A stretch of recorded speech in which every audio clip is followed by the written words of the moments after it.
Good evening. Welcome back to Gap Perspective with Haley and Janet. Tonight's topic, we will be discussing anxiety among Gen Zers. As we approach May, which is Mental Health Month, we all know that feeling, the racing heart before a big presentation, the butterflies in your stomach before a first date. That's a normal stress response. But anxiety is more than just fleeting nervousness. It's a persistent feeling of worry, nervousness, or unease, often about something with an uncertain outcome. Tonight, I will be interviewing my co host, Haley, who has suffered with anxiety for quite a number of years. As a Gen Zer, as a teenager, and maybe even as an adolescent. So, Haley, I hope this evening you will help others deal with their anxiety in your generation and in mine. We could all use a little help when it comes to anxiety. So, if you don't mind, Haley, I'm going to start asking you a few questions. Are you good with that, Haley? Okay, sounds great, Janet. Okay. How old were you when you started to feel different or odd and not understanding how you were feeling? So I was about 9 years old when I first started experiencing different emotions that I wasn't sure where exactly it came from at the time. And being 9 years old, I was pretty confused about what was happening as well. And Haley, what were some of those symptoms that you felt? So I would wake up every morning, basically like sick to my stomach, like very like nauseous. I would get like cold sweats, trouble sleeping, just always never feeling like myself, just very like unease with like the environment I was in. I would also say it was mostly the school environment where I would get extremely anxious in. Okay, let me ask you this. Was there any bullying going on with you? Anyone making fun of you? Did you feel a certain way in school?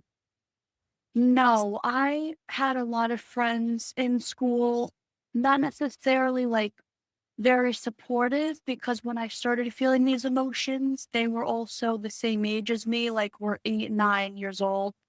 So they don't really know exactly what's going on. It wasn't like the support that I get now as a young adult from my friends and family. Do you think that there was anything that you can think of that changed or made you feel anxious during that time? Yes, it was mainly the separation between my mom and I, because when I was 9, my mom got diagnosed with stage 1 breast cancer.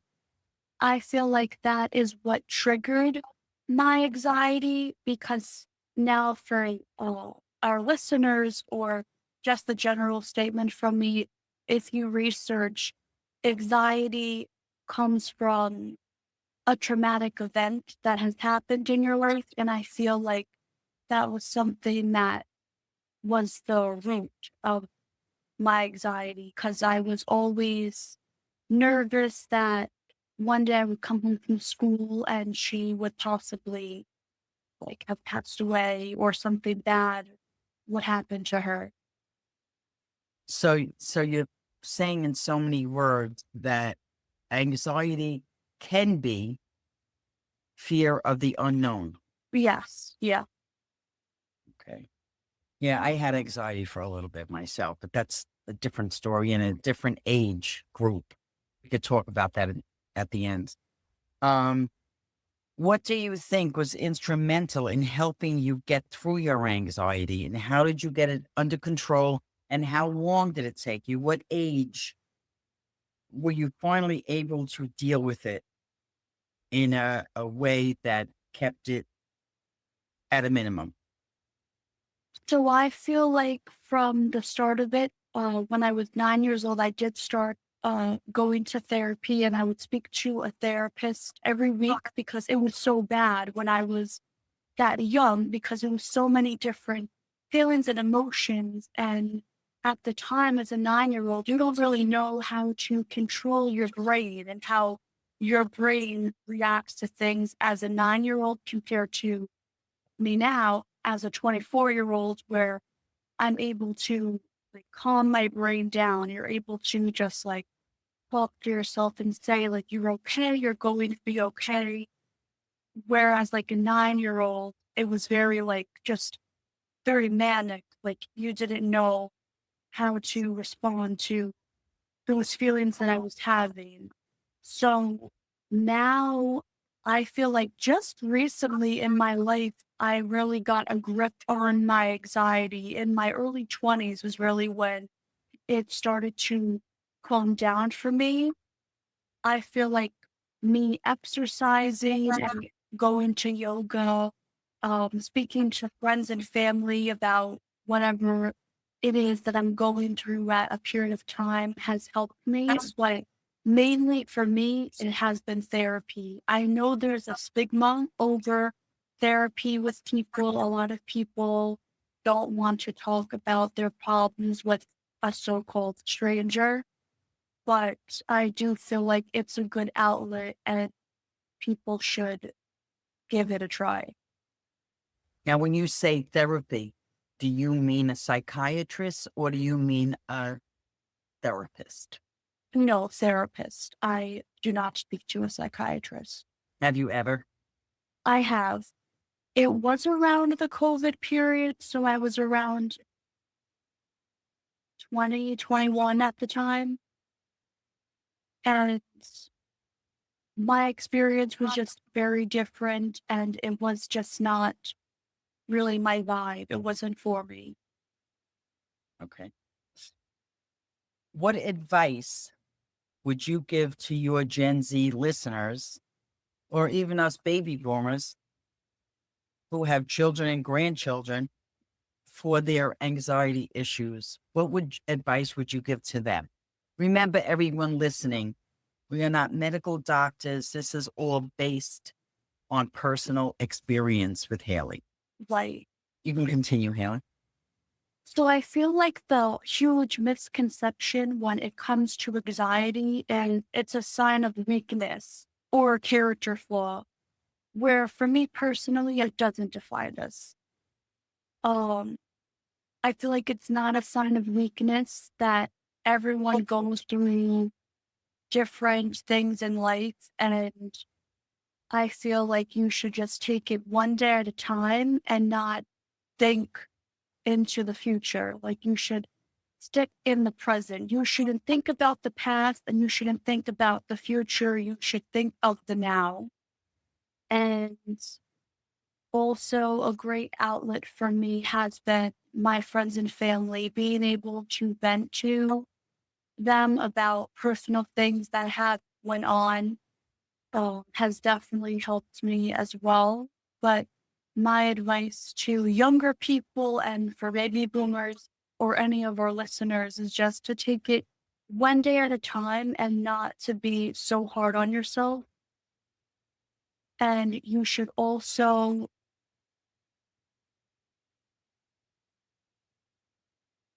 think about your small wins as well Okay. and take that into accountability.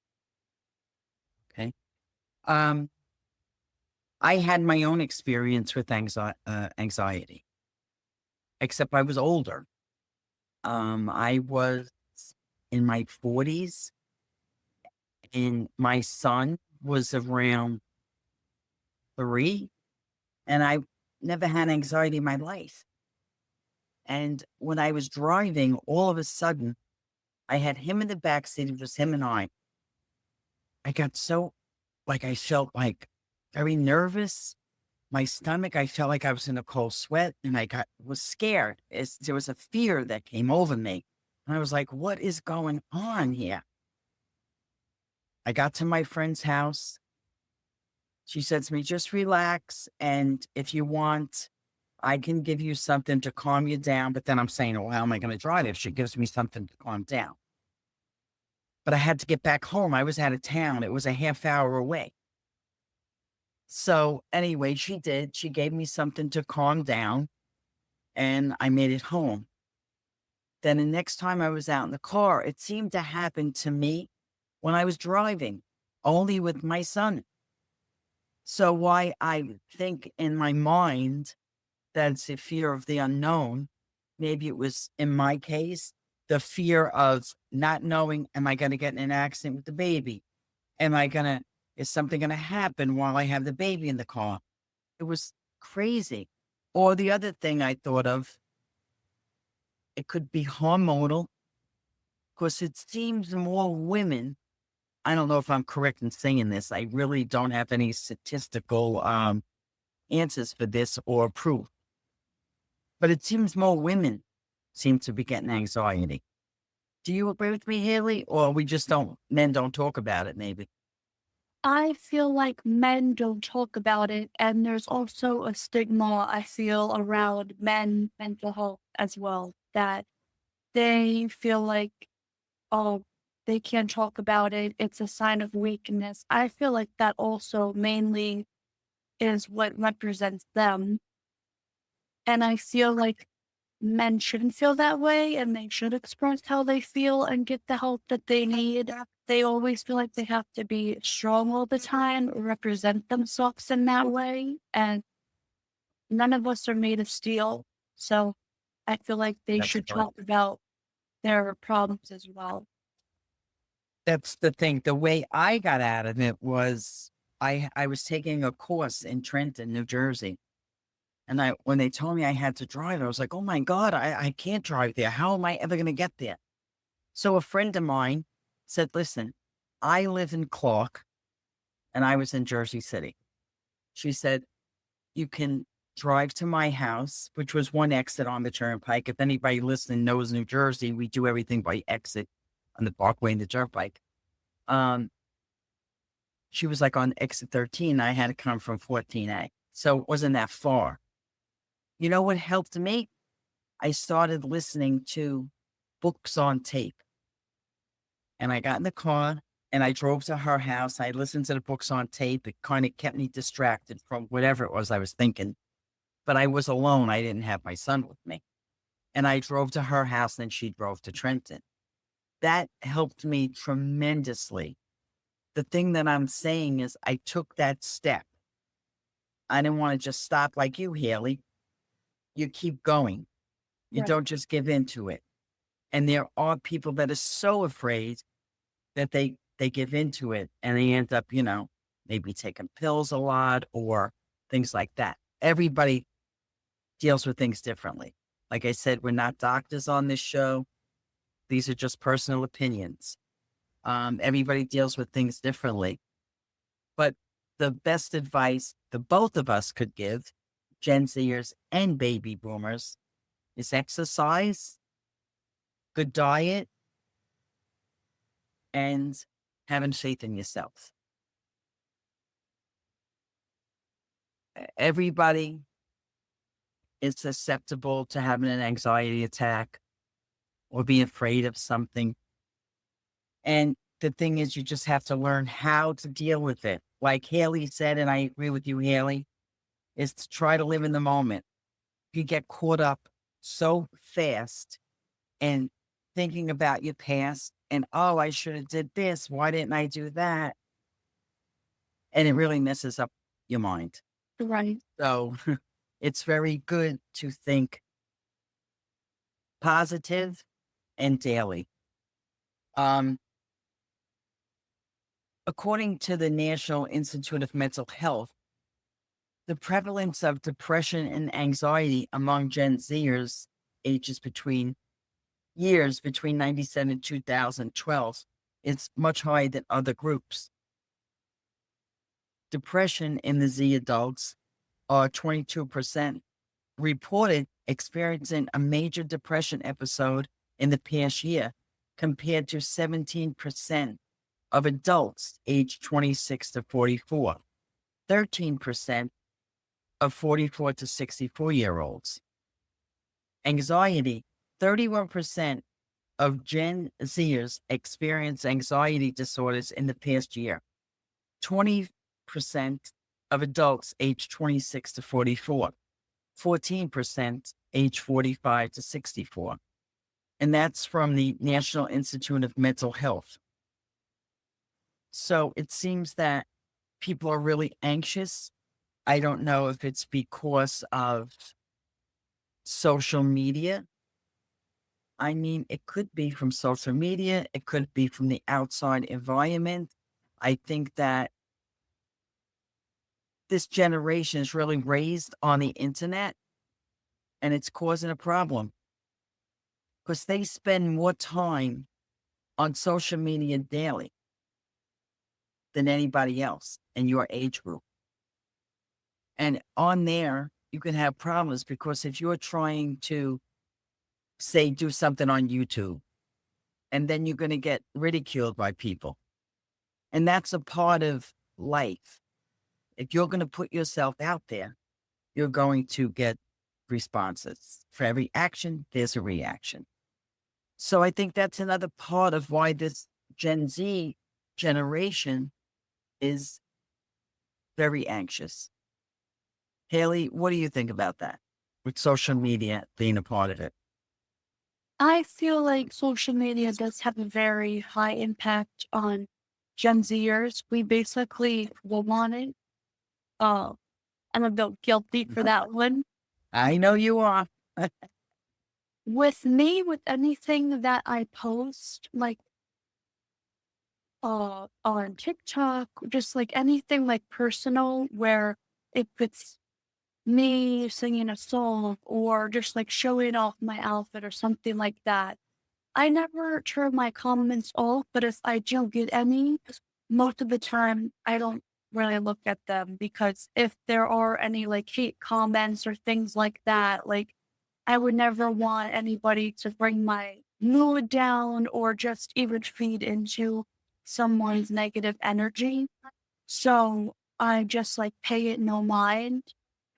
What I also live by posting on social media is you are doing it right if you don't have haters That's a as good one. well. So Well, that's good so- because you're saying don't take it so serious, right, yeah. correct? So for the young people out there, don't take it so serious because they're people you don't even know. Who cares what they think? Exactly. So that's kind of my mindset on it, which I wanted to voice just for Gen Zers or younger generations that are just stepping into that social media life to not take it serious. And it's just people who aren't happy with themselves and it doesn't even have anything to do with you. That's right. So Or if they're, they're not in your life, you just pay them no mind or their negative energy. well, Don't like let you said, affect your Haley, own love. shut off the comments. Don't even look at any of them. My Yeah, mother used to say, if you have nothing nice to say about someone, don't say anything. That's good exactly. words to live by. And then again, it's jealousy. So you just can't listen to what everybody says about you, especially if you're going to put yourself out there. Everyone's going to have an opinion on you, whether it's a positive opinion or a negative opinion. Someone's always talking. So I just let them keep chirping, you know? That's all. Let them keep talking. Well, Yeah. Haley, I think that this was a great topic tonight. And I'm so happy that you're feeling better. I mean, we are related and I've lived through this with you sometimes. And I hope I was helpful in some ways with you, with your No, of anxiety. course. You're always a positive outlet in my life when I go through things and I'm still very young, so I'm still navigating life. So definitely I even consider you like one of my mentors Oh, as well. thank you. Um, but Johnny and I are very excited um for next month, which is Mental Health Awareness Month, we are trying to have a guest speaker on every week, just talking about a different mental health topic. So we hope our listeners will tune in. We're very excited about that, though. Yes, we are. And I think that's about wrapping it up. But to close the show, I'd like to leave a quote from former U.S. Surgeon General David Satcher. He said, "There is not health without mental health." We're out, folks. Thank you. Have a great evening. Good night, Haley. Good night. Thank you.